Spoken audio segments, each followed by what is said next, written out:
চাঁপাইনবাবগঞ্জের আমনুরা জংশনে লাইনচ্যুত হয়েছে তেলবাহী ওয়াগন। সেখানে আছেন সহকর্মী মাহমুদুল হাসান তুষার।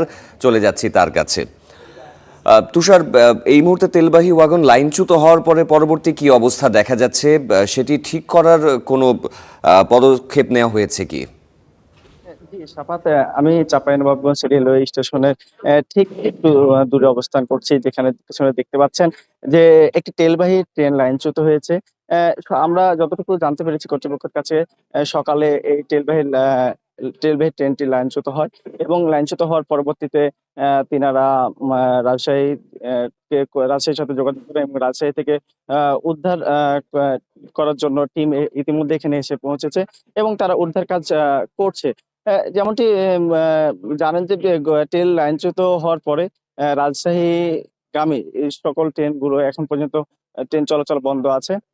আমরা ট্রেন চলাচল বন্ধ আছে। কর্তৃপক্ষ জানাচ্ছিলেন যে উদ্ধার কাজে কিছুটা সময় লাগবে এবং উদ্ধার করার পরবর্তী সময়ে ট্রেনটি পুনরায় চলাচল শুরু করবে। এমনটি জানাচ্ছিলেন কর্তৃপক্ষ।